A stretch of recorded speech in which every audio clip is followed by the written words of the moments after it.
So hello, in this video I brought you flowers. So that is a yellow flower. Ekyo kimuli kya kyenvu, yellow flower. That is the beauty of Uganda.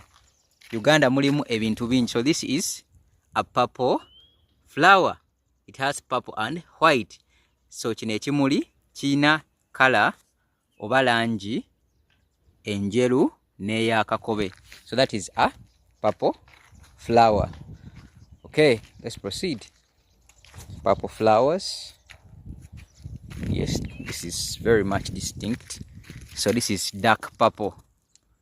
Purple, which is dark in color.